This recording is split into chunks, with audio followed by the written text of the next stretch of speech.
Roger Bootle, Managing Director at Capital Economics, joins me in the studio now.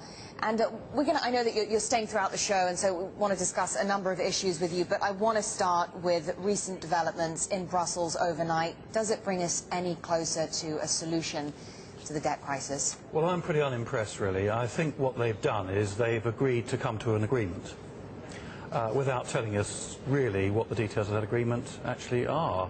And the devil is in the detail. I think there are many steps yet to go, and what we've heard in terms of the amounts that are proposed, very much at the lower end, you know, what the market was talking about, 1 trillion. The market was looking over the last couple of weeks for 2 trillion. So I don't think when the market has settled down and looked at the detail of this, actually the markets will be that impressed at all. But I suppose we did get a little bit more detail from this summit than we have done from meetings in the past.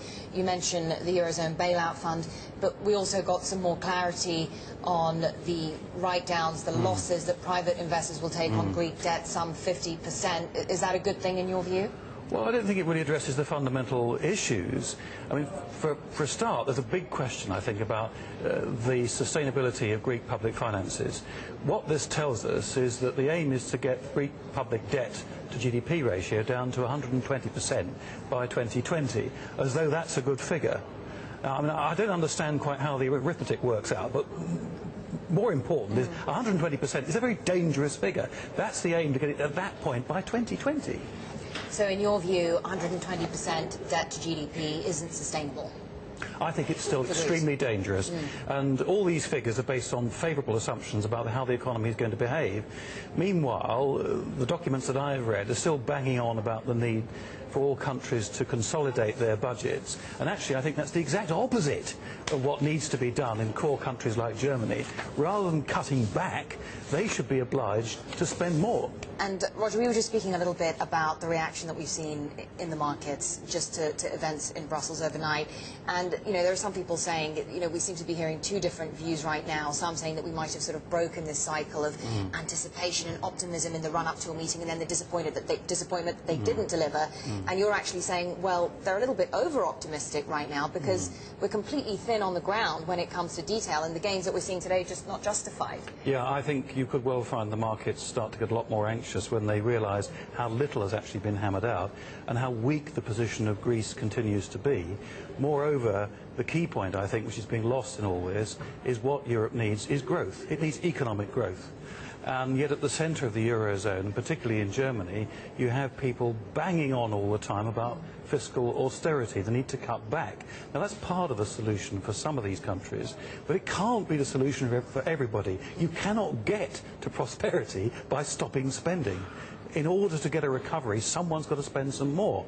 And so I think that there's a big element in all this that's missing. Somehow you've got to get the surplus countries, which in Europe are led by Germany, to spend more money.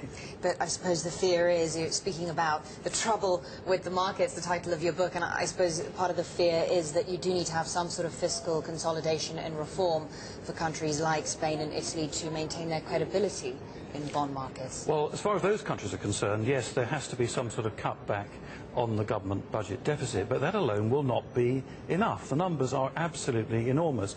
What these countries need to do is to make themselves more competitive. Now, the agreements we've heard about yesterday in Brussels are all about cutting red tape, structural reform, whatever that might be. Quite frankly, it sounds like a sound clip from a Conservative Party conference speech. You know, where's the beef? It simply isn't there. You cannot get a 30 or 40% improvement in relative costs by cutting red tape. You simply can't do it. Historically, countries have managed it by devaluing.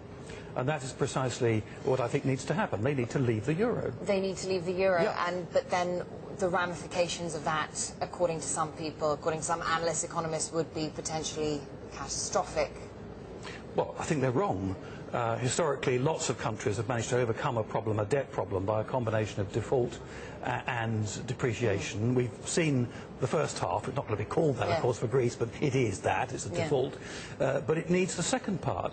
It's all very well saying that, you know, leaving the euro for these countries would be a disaster. What course are they on now? Speaking about devaluation, do you think then that's why we're seeing such low borrowing costs for the UK and the US? Arguably, their fiscal position isn't any better than some of these other countries in Europe that have been coming under pressure in the markets, but of course the perception is that they would always be able, they have control over their currency, and devaluation would always be an option for them. them. Yes, absolutely. I mean, I think there's virtually no chance that the US or the UK would default in an explicit sense because they can print their own money. And, of course, if Greece and other vulnerable countries in the euro were outside the euro, they could be in the same position. But that could, how realistic is that prospect? Because we've had this debate going on for a while now, the possibility that we could see a breakup of the euro, or at least a slimmed down eurozone. And if you just think about the logistical nightmare that it would be in terms of bank deposits and taxes and wages and, you know, ATM machines and computer programs having to be rewritten, it's just not going to happen. I don't agree. It would be a nightmare, yes, but I think it is going to happen. What is going to happen, I think, after this meeting is we're going to see more problems emerging. It'll be obvious that Greece needs more money. It'll be obvious that the European economy is very weak. It'll become obvious that countries like Greece are condemned to decades of depression and deflation, and at some stage or other the crisis will reappear. And at some point, European leaders will simply say, we can't go on pouring money down this black hole. And then at that point, the euro will break.